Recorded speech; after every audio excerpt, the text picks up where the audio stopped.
Well, what we're going to do is the top 7 discoveries of biblical archaeology.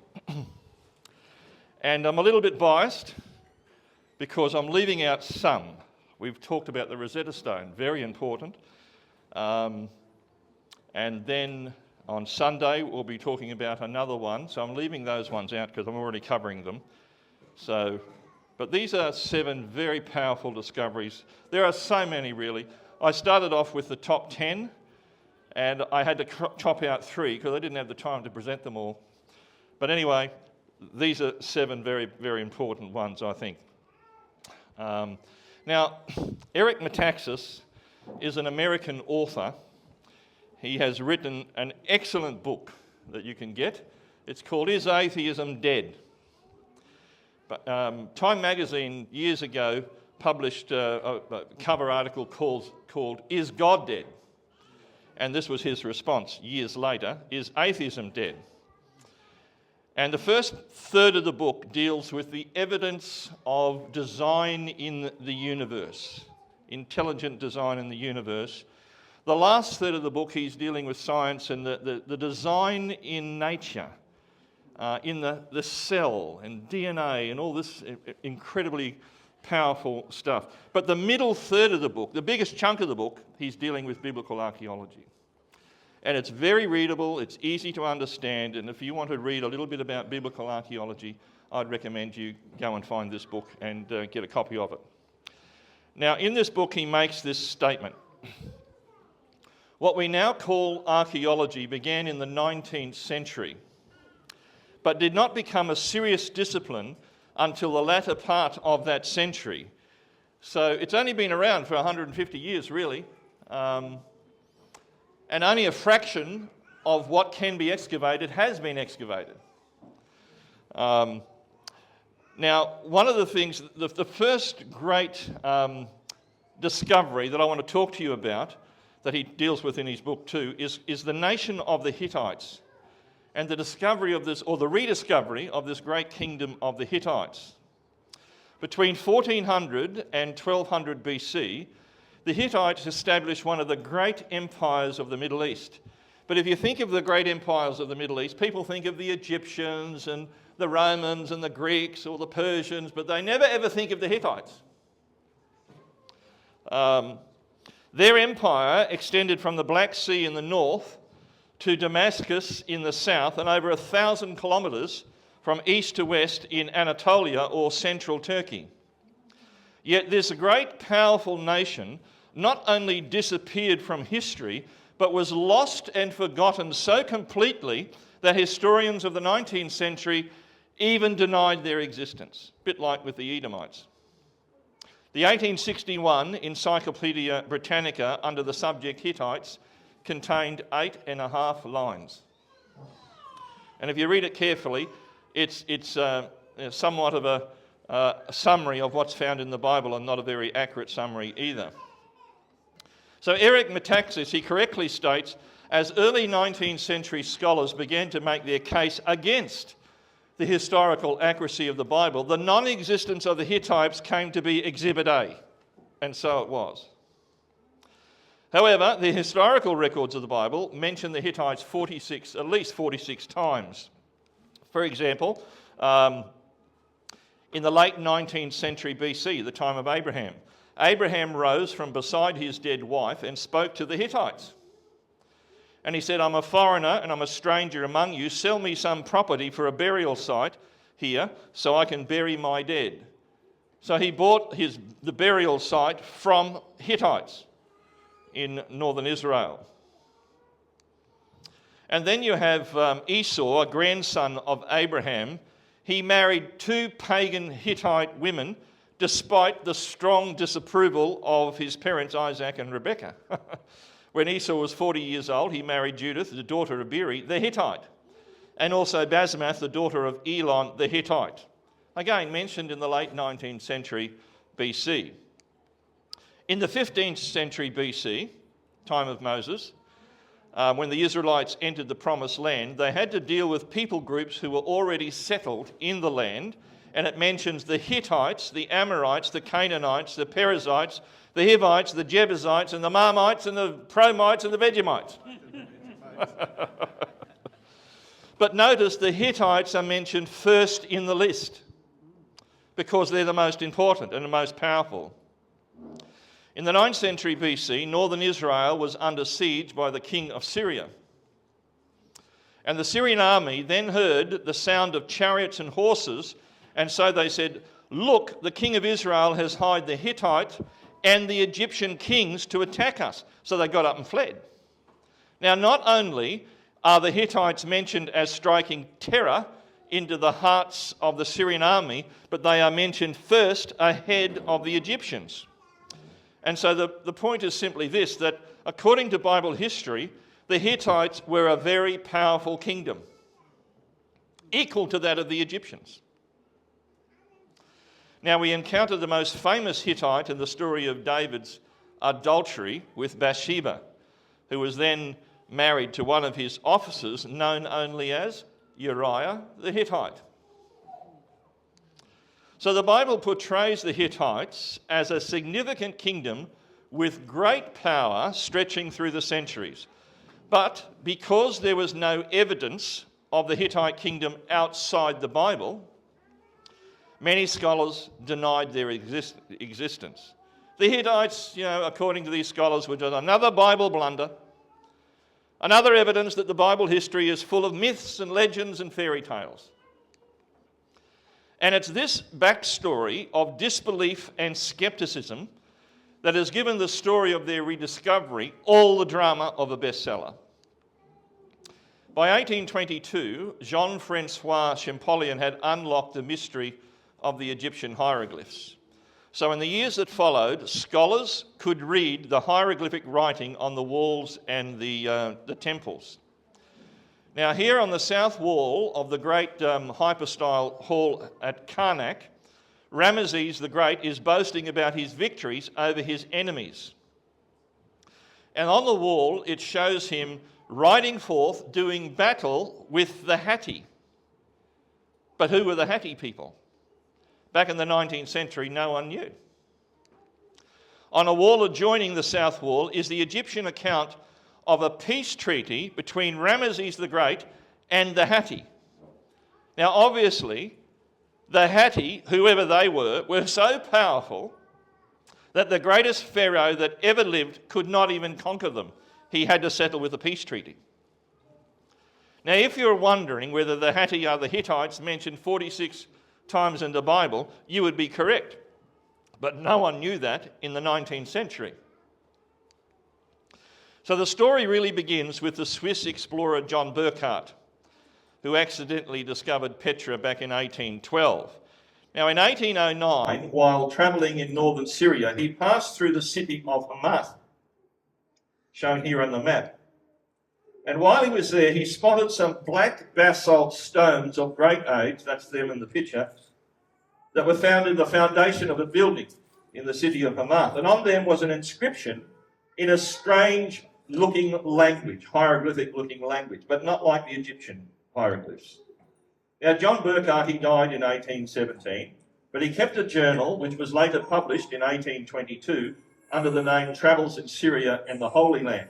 And in that publication, he said this: "In the corner of a house in the bazaar is a stone with a number of small figures and signs which appears to be a kind of hieroglyphic writing, though it doesn't resemble that of Egypt."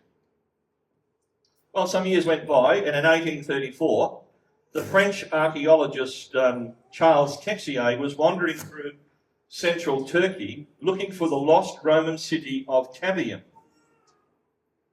He would enter a village and he'd ask people if there were any ruins round about. Well, near a village called Bogeskoy, he was shown a very large area of ruins that he quickly realised were much older than Roman ruins. What he saw stretched across 450 acres. It was a massive ancient city. But what city was it? Who had built this great metropolis? There was no known ancient nation that fitted what he saw. He saw tremendous walls and fortifications that extended for a large distance around the city. As he walked the perimeter of the wall, he saw monumental gates on which one was flanked by huge stone lions. Texier walked the entire perimeter of this wall, which extended for 8 kilometres around about the city. Now, what great city had it contained? He was certain it must have been the capital of a great empire, but who ruled here and when? A friendly Turk then led Texier across a valley to a clump of large rocks.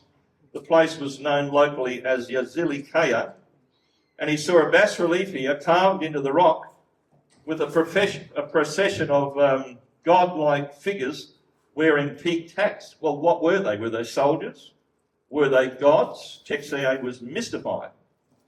Now, it was obviously a rock-cut sanctuary of some sort, perhaps for kings or gods or deities worshipped by this unknown kingdom. And on the reliefs, he saw a strange hieroglyphic writing, different to what had been found in Egypt. He didn't know it then, but it was the same strange hieroglyphic writing that John Burckhardt had seen in northern Syria in Hamath.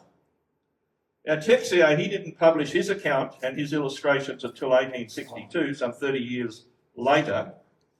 And when Texier's account was finally published in 1862, a French archaeologist, Georges Perrault, travelled to Turkey to investigate the location that Texier and another one that followed Texier, Hamilton, had seen and had written about.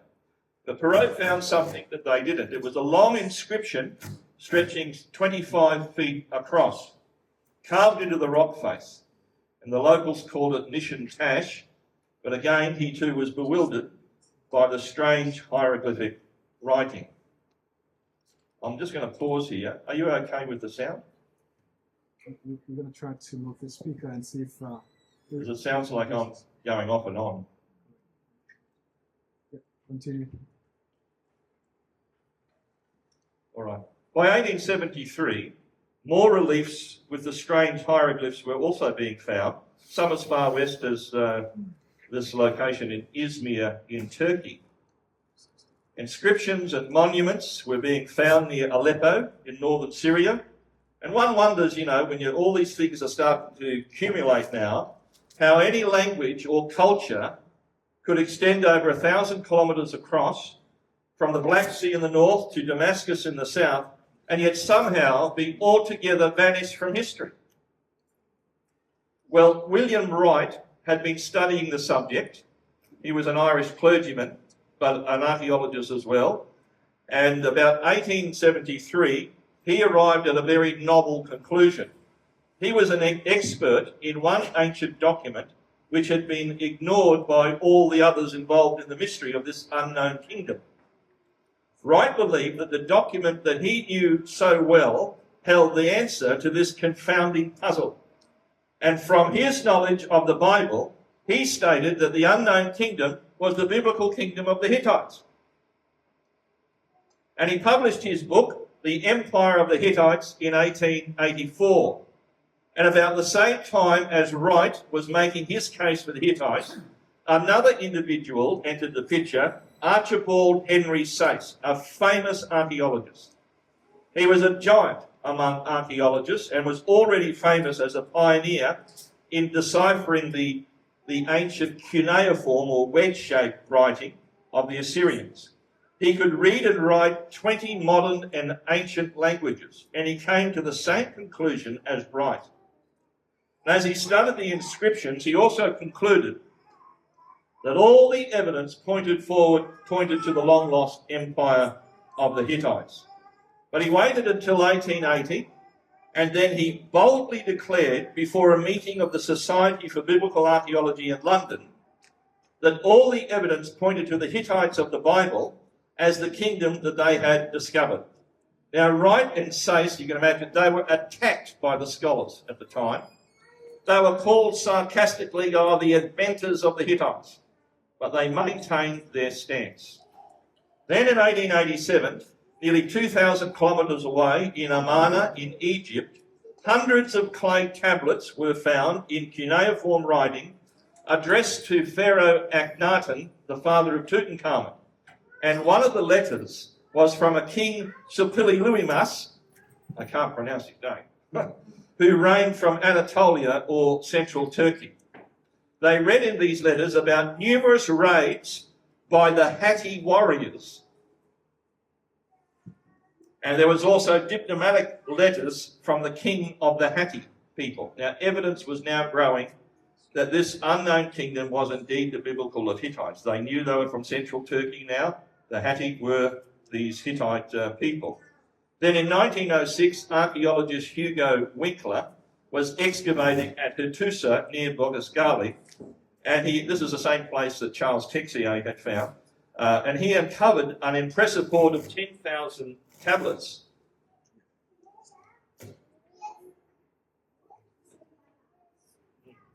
And a year later, he uncovered another 10,000 tablets. So you ready to go? 1, 2. Buckle my shoe. We ready to go? All right. So a year later, he uncovered another 10,000 tablets.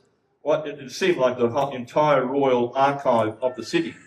Now, by 1915, the Hittite cuneiform language, which is now called Luwian, was finally understood and could be read by scholars. So the final evidence was in, confirming that this unknown kingdom was indeed the Hittite kingdom mentioned in the Bible. You know, it took nearly over 70 years to get there. But imagine their surprise when they translated 2 of the tablets written in Akkadian cuneiform, which could be read. And they found that it was the Hittite version of the peace treaty with Ramesses the Great. In other words, Ramesses had his version of the peace treaty down there on the walls of Karnak, and now they find the Hittite version of the same peace treaty in these tablets that were found in Hattusa. Now, these inscriptions are the earliest known international peace treaty in history. And a copy of that peace treaty, it's much larger, is in the United Nations building in New York. Now, Hattusa covered an area of 450 acres, and at its height had a population of 50,000 people.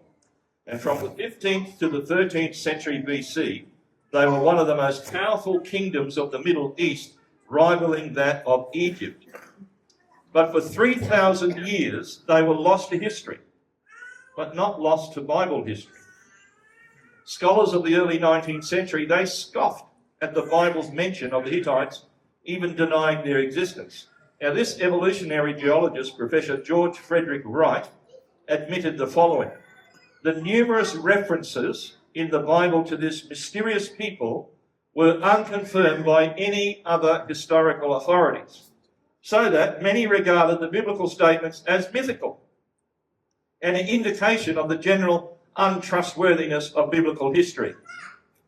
But as the discipline of archaeology emerged from the 19th century, so did the rediscovery of the great Hittite kingdom, which gave evidence that Bible history is indeed accurate and trustworthy. Now, that's the first one of our top 7. The next 4, 2, 3, 4, and 5, are all relating to the biblical King Hezekiah. This guy is the most attested person outside the Bible that is mentioned inside the Bible. So let's look at number 2, the Lachish reliefs. In 930 BC, the unified country of Israel had split into 2 kingdoms. The northern kingdom became known as Israel, and the southern kingdom known as Judah. And 200 years later, in 720 BC, the northern kingdom of Israel was destroyed by the kingdom of Assyria, came out of northern Iraq. They had their base there around Nineveh. Now, with Israel destroyed, Sennacherib, the Syrian king, now planned to destroy the southern kingdom of Judah. And the prize of Judah would be the destruction of the capital, Jerusalem. So the Assyrian king launched a campaign to conquer Jerusalem. And Judah, they knew this campaign was coming. They had time, so they set up fortified military garrisons on the hilltops overlooking the valleys that protected the way up to Jerusalem. They called this country the Shephelah, the hill country that leads the way up to Jerusalem. So they put on top of these sort of hills these military garrisons, and one of them was the Judean city of Lachish.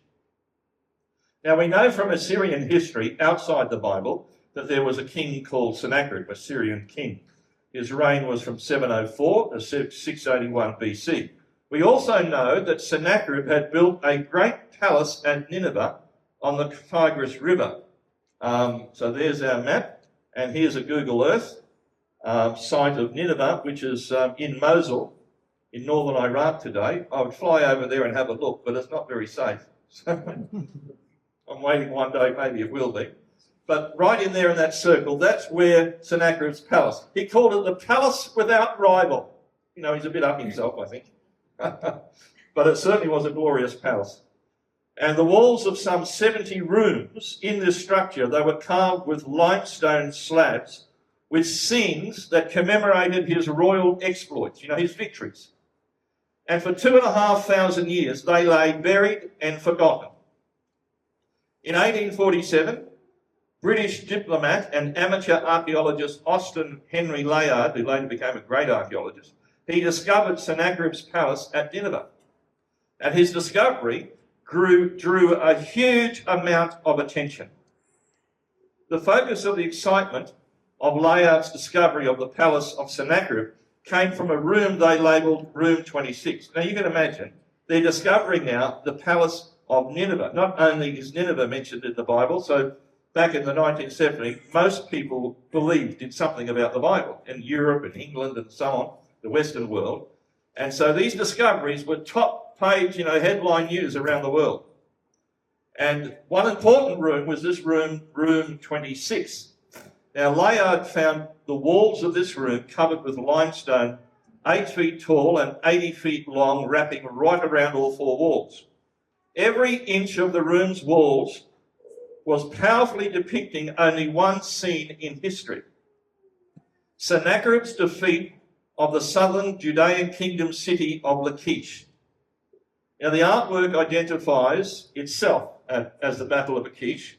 And here on the wall, you can go to the British Museum and you can see Sennacherib there on his throne celebrating his victory over Lachish. And do you see all the domed things in the background? That represents a soldier's helmet. In other words, they are showing the immensity of the Assyrian army. Now here, Assyrian archers are shown attacking Lachish. In another place, you can see the Assyrian siege ramps attacking the walls of Lachish.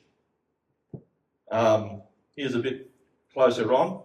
You can see the siege ramps there and attacking the wall of Lachish. Now here are Judean prisoners, Jewish prisoners of war. They're pleading for mercy. They've been captured. But no mercy was given. They cut their heads off. There was another scene that just shows a pile of heads. Here's a couple of Israeli prisoners. They're being flayed alive. And this is where it all took place. This is Tel Lachish in Israel, where the Assyrian siege took place here in 720 BC. And that is the siege that they did here. Sennacherib had glorified on his palace walls in a waiting room outside his throne room. So people would come to see the king. They would have to go into these rooms to see the power of Sennacherib, waiting in this room, looking around what he did to the enemies, of Assyria. Then they go in to see the king.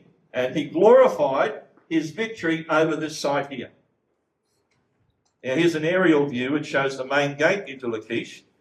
The first archaeological excavation here was conducted by James Starkey of the British Palestine Exploration Fund. It began in 1932, but came to an abrupt end in 1938 because Starkey was murdered by Arab militants who mistook him for a Jew, but he wasn't. Now, archaeologists found sling stones, arrowheads, spearheads used in the battle. And these sling stones, you might think when you're a kid you'd have a sling stone. I remember I did. But not like this. These are between a tennis ball size and a baseball size.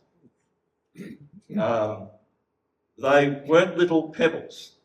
They would have a big thing of leather and a big thing, and they would whirl it around like this and let those things go. And if they hit you, it doesn't matter where they hit you, you're dead. And lots of them were thrown in attacking Lachish.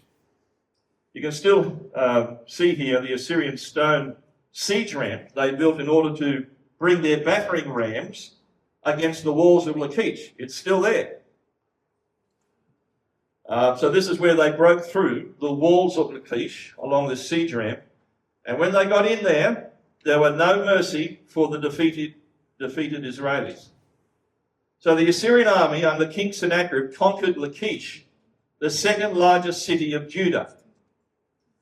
Now, at the time of the siege of Lachish, King Hezekiah was ruling in Jerusalem. And King Hezekiah, this brings us to the next one, the Taylor Prism in our top 7. Evidence of the existence of King Hezekiah was first discovered on this clay prism found in the city of Nineveh in 1830 by Colonel Robert Taylor, hence it was named after him, the Taylor Prism. It's a hexagonal object of red black clay and covered with cuneiform writing. Trouble is, no one could interpret this wedge-shaped cuneiform writing back in 1830. Henry Rawlinson made a squeeze of the prism in 1835. That's a paper mache kind of a copy of it. But it wasn't until 1851 when he first published a translation of it. So later, 2 other clay prisms surfaced, and when they were all translated, they found that they were all telling the same story of Sennacherib's invasion of Judah from the Assyrian point of view, and his siege against King Hezekiah in Jerusalem. Now, Sennacherib says on the Jerusalem prism, "And Hezekiah, king of Judah, I laid siege to 46 of his strong cities, his wall forts, to countless small villages, and I besieged them, and I conquered them. And I made him, Hezekiah, a bird in a cage," like a bird in a cage. Now, you can imagine this created a lot of excitement at the time, because the exact same story of these 3 clay prisms and on the Lachish reliefs are also told in the Bible, in Bible history. Isaiah 36:1 says, "In the 14th year of the King Hezekiah's reign, Sennacherib, king of Assyria, attacked all the fortified cities of Judah and captured them." So what was written in Isaiah 36 and also in 2 Kings chapter 18 is basically the same as what was written on Sennacherib's clay prisms, and dramatically illustrated in the Lachish reliefs, adorning his waiting room in his palace. Now the Bible says in Isaiah 36:2, "Then the king of Assyria sent Rabshakeh with a great army from Lachish to King Hezekiah at Jerusalem. And he stood by the aqueduct from the upper pool on the highway to the fuller's field." So after conquering all the fortified cities of Judah, including Lachish, Sennacherib then sent his army up to Jerusalem. He wanted to conquer Jerusalem. That would be the prize. That's what he wanted to boast about in his waiting rooms outside his throne room in his palace, the destruction of Jerusalem. So Sennacherib sent his army from Lachish against Jerusalem, and King Hezekiah tries to get out of trouble by offering tribute to Sennacherib to pay him off. So it says, "Hezekiah, king of Judah, sent this message to the king of Assyria at Lachish. I've done wrong. Please withdraw from me and I'll pay you whatever you demand." The king of Assyria exacted from Hezekiah, king of Judah, it says, 300 talents of silver, 30 talents of gold, and then it says, "So Hezekiah gave him all the silver that was found in the temple of the Lord and in the treasuries of the royal palace."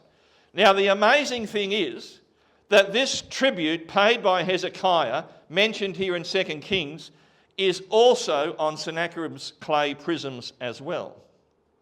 Here it is from the Taylor prism. "Fear of my greatness terrified Hezekiah. He sent to me tribute, 30 talents of gold and 800 talents of silver, precious stones, ivory, all sorts of gifts, including women from his palace." So here we see a direct correspondence between the biblical account and Sennacherib's records. 30 talents of gold were requested as per 2 Kings 18 verse 14, and that's exactly what he received, what he said he received.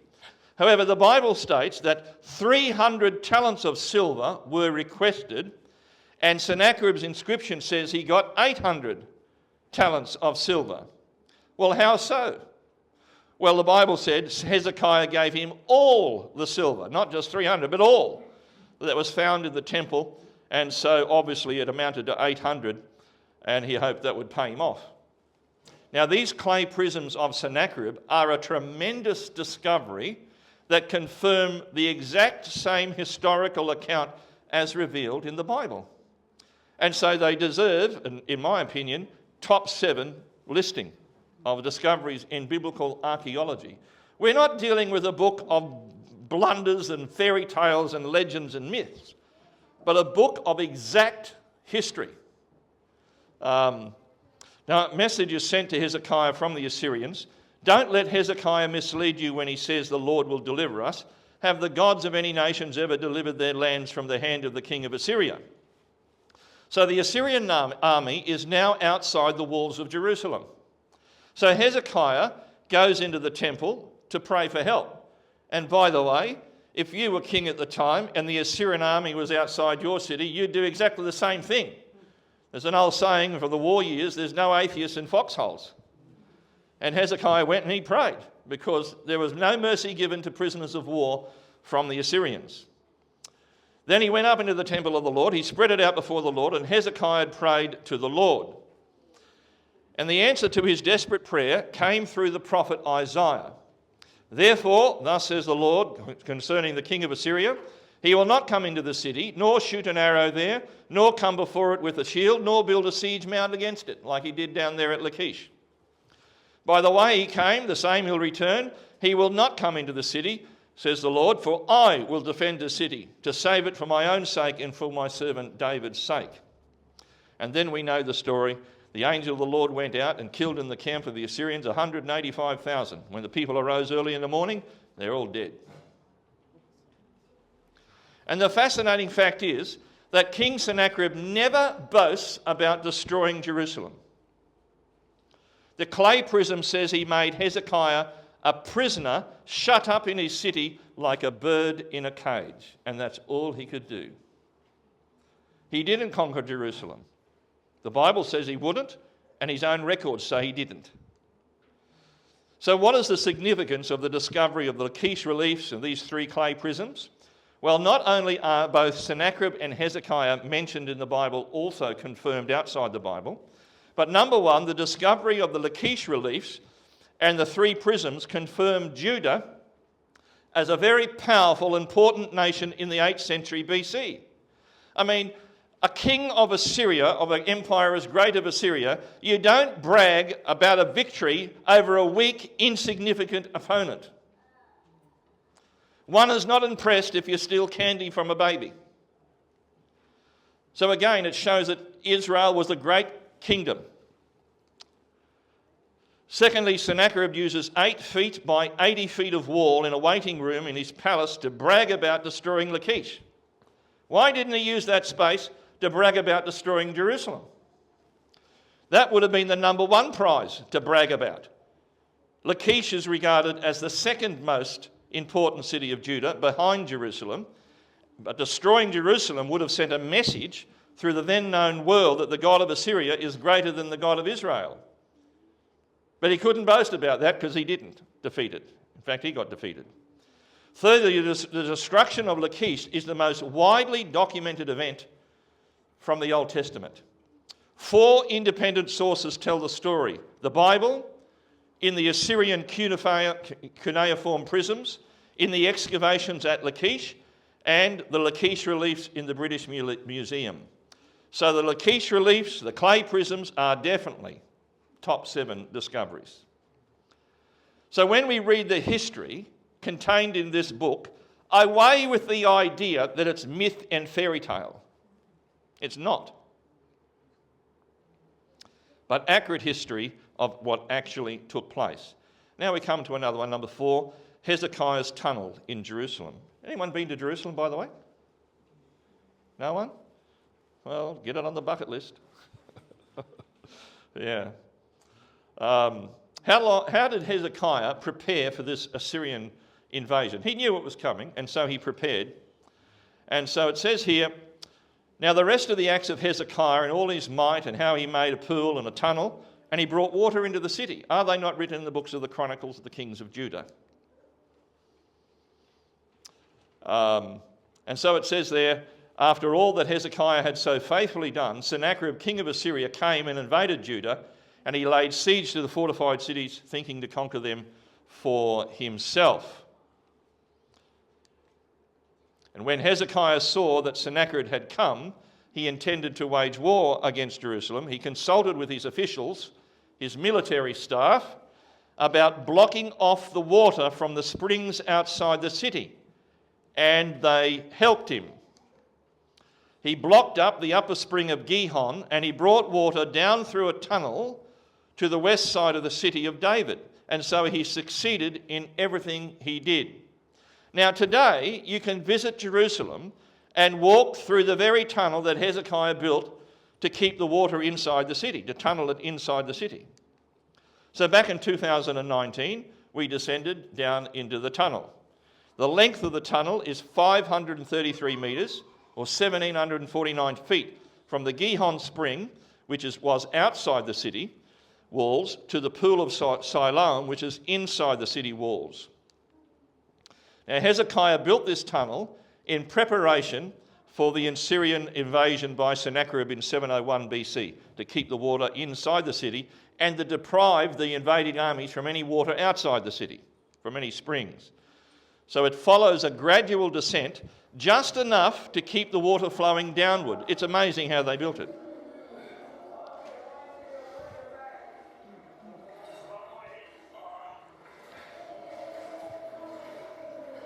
It's quite an experience to walk through it.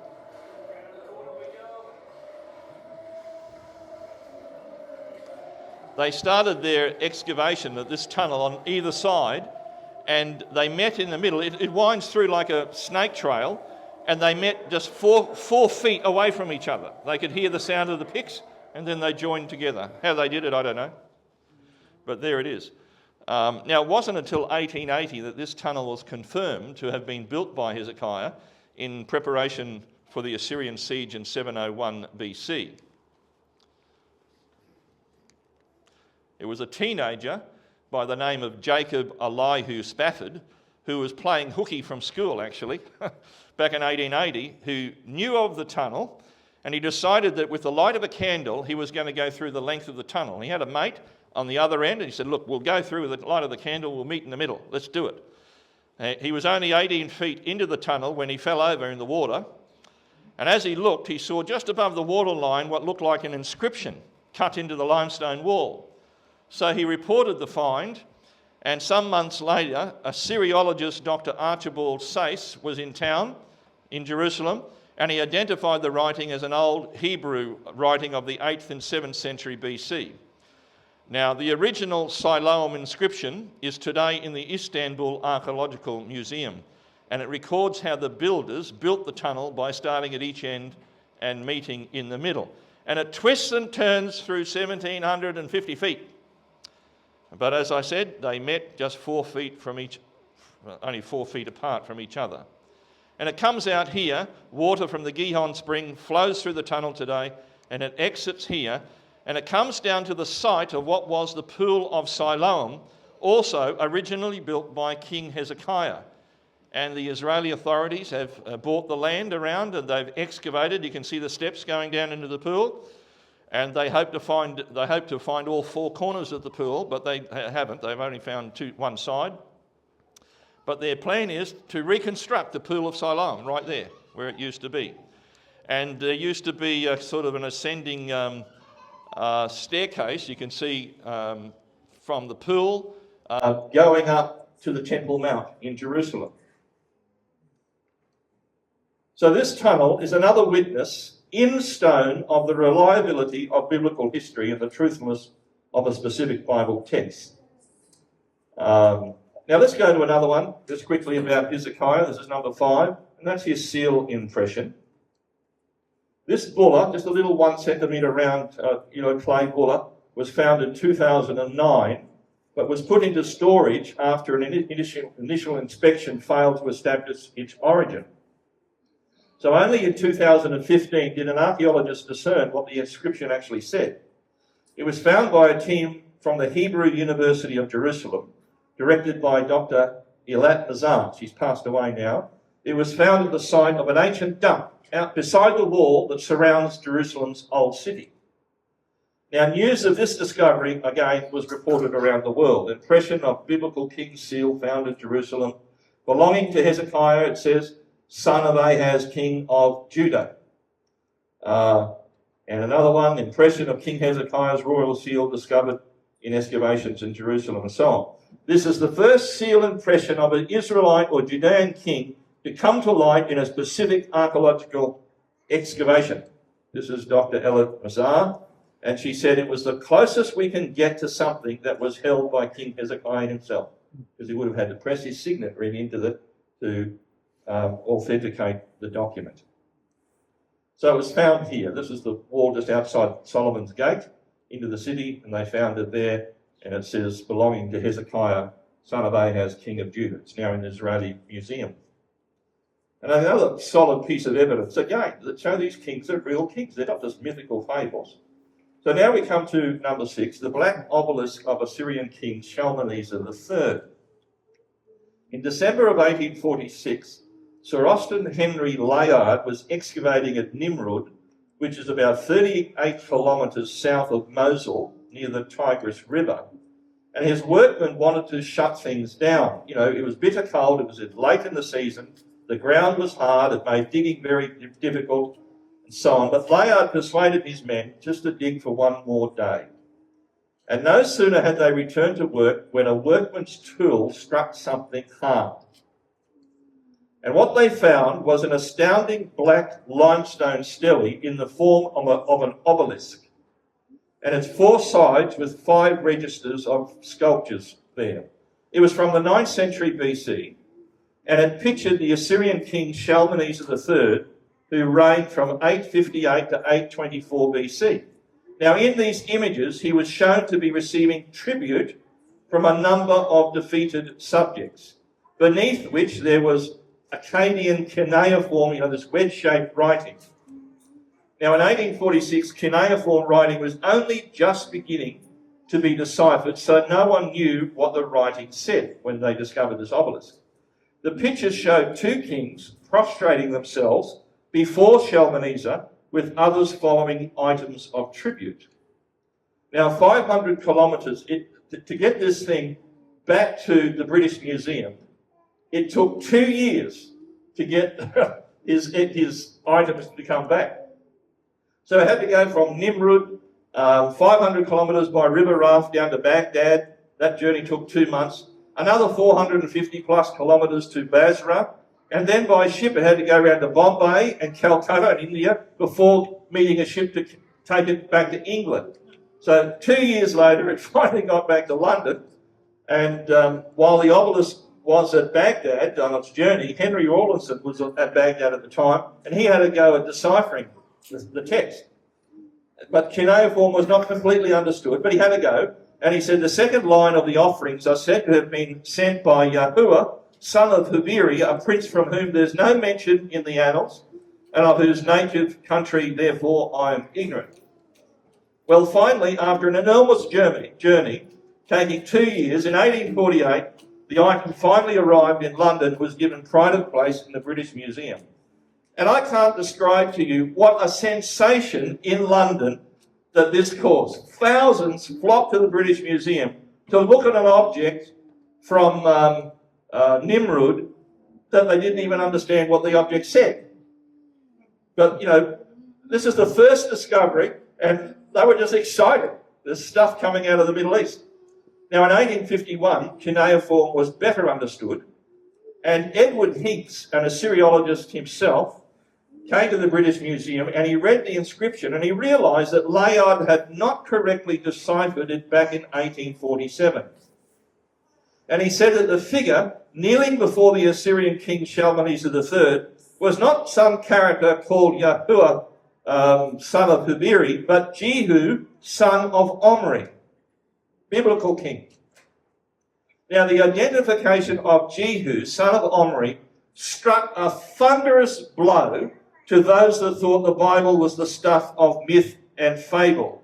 This discovery came at the very dawn of the new field of biblical archaeology, and it created an unquenchable thirst for discovery around the Middle East. It was the first discovery that proved that something outside the Bible confirmed something inside the Bible. And so it was just euphoria in London at the time when it was correctly understood. So now we come now to the last one of our top 7, and perhaps a favourite of mine, the Moabite stone or the Mesha stele, the last of our top 7. Now, it's impossible to overstate the excitement and pandemonium caused by the identification of Jehu on the black obelisk in 1851. Now, in the same way, it's impossible to exaggerate the pandemonium in 1868 over what is called the Moabite stone or the Mesha stele. Its discovery and the subsequent corroboration of what it said in Hebrew with a specific passage from the Bible was simply astonishing and absolutely unprecedented at the time.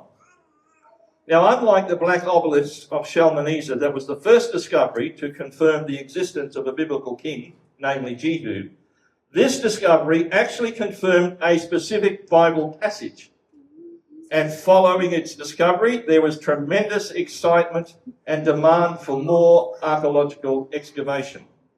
The story starts with Frederick Augustus Klein, a German-born Anglican missionary who had settled in Jerusalem sometime before in the mid-19th century. Klein had learned Arabic and often travelled east into the dangerous area at the time of Jordan.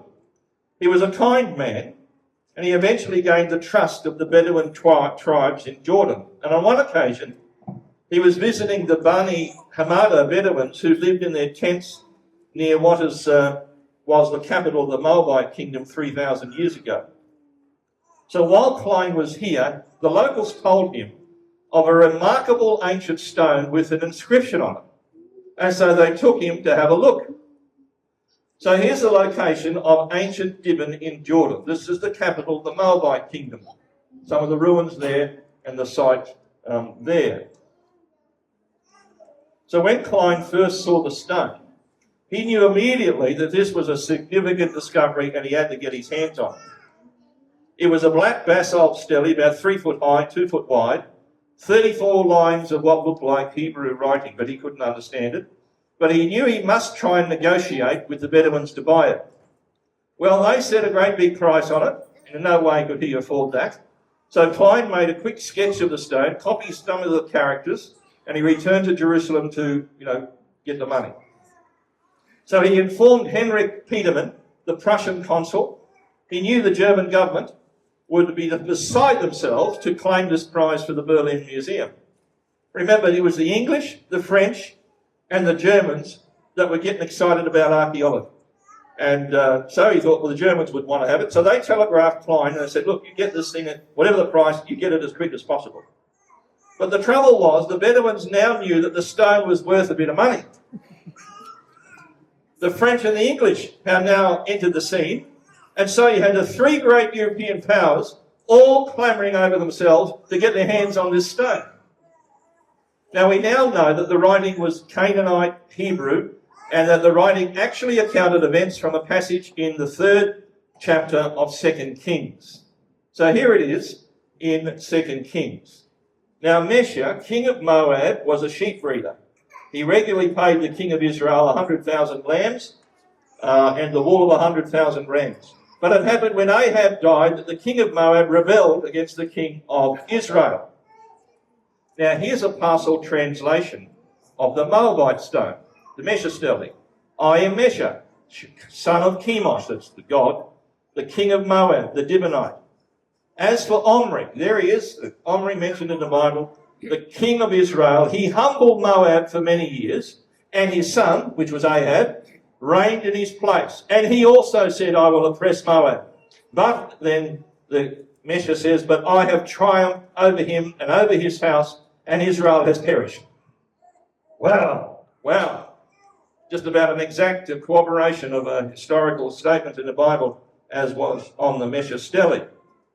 Now the inscription also mentions the name of Yahweh, which is the Hebrew name for the God of the Bible. It refers to the kingdom of Israel and the king of Israel, Omri. It also refers to Omri's son Ahab. It also mentions that Mesha went north to a place called Ataroth, which was inhabited by the Israelite tribe of Gad, and killed the entire population.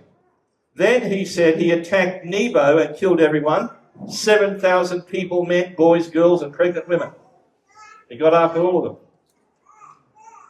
The Mesha study says the men of Gad dwelt in the land of Ataroth from ancient times, and the king of Israel had built Ataroth. Well, I fought against the city and I took it, and I killed the entire population.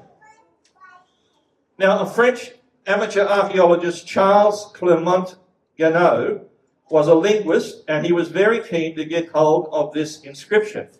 But it was too dangerous now for himself to go to the Bedouins, so he sent an Arab named Karabakar and 2 other Arabs over to the Bedouins to negotiate, to see if they could get permission, at least to make a paper squeeze impression of the entire inscription.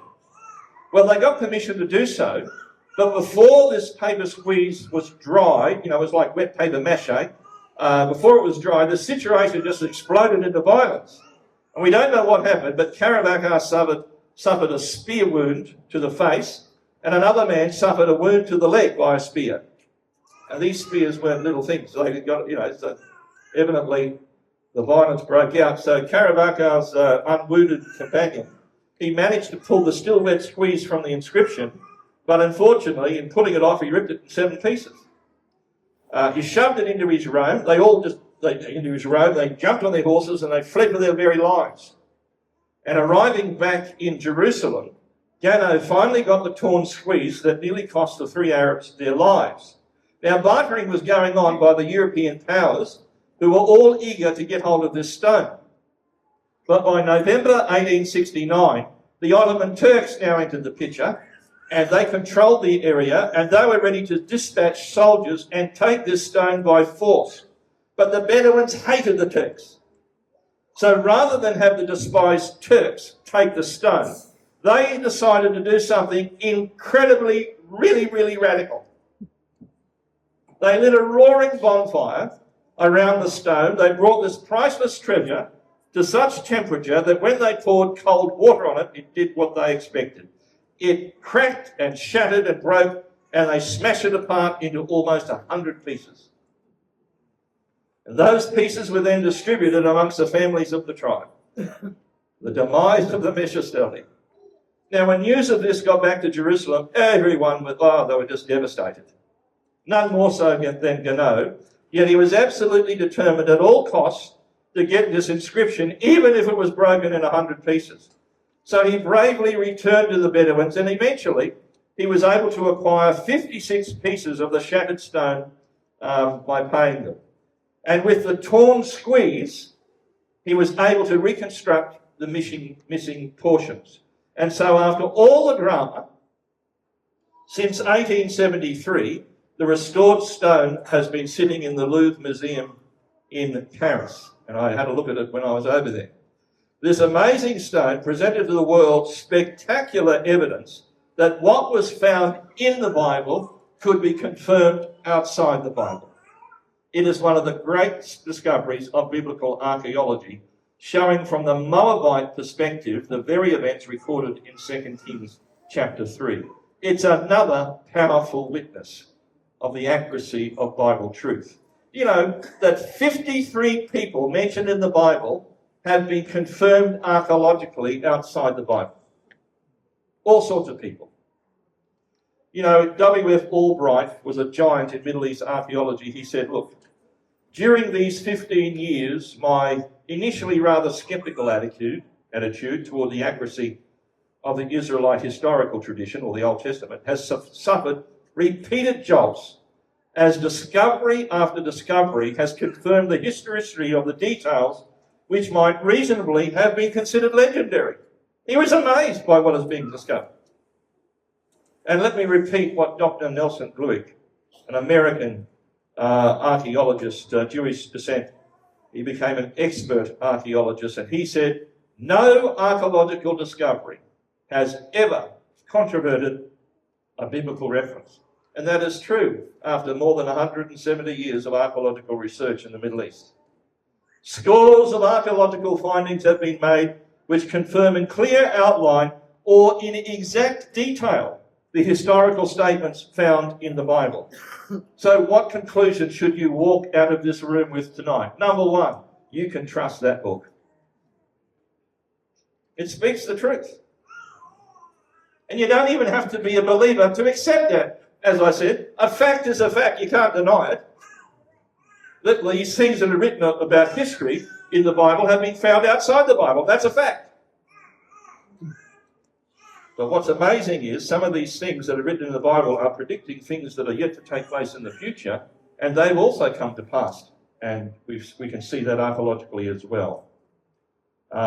Biblical archaeology has confirmed biblical history along with the power of biblical prophecy. That's why this series is called Digging Up the Past, Amazing Discoveries in Biblical Archaeology, History and Prophecy, because they all intersect. And so as we continue in this series, I tell you, it's only going to get more exciting. And I'm more excited about sharing it with you. So tomorrow afternoon, we're going to deal with perhaps one of the most famous manuscript discoveries of all time, the Dead Sea Scrolls. And we're going to find out, and I've got a replica of the Great Isaiah scroll. It's 24 foot long if you put it all out. They found 2 complete copies of that book. And we're going to find out what those scrolls have to do with one of the greatest kings of antiquity, and that is the Persian king Cyrus the Great. And this is where archaeology, biblical history, and Bible prophecy all intersect in a stunning array of fulfillment. And we'll look at that tomorrow. I hope you can all be with us tomorrow. And then on into next week on Wednesday night at 7 p.m, we'll join Alexander the Great in his famous siege of the great seaport city of Tyre on the Lebanon coast. And we'll see how that event, not only archaeologically, but prophetically fulfilled an incredible biblical prediction. So some great stuff coming up. We hope you can stay with us and join us night by night. God bless you all.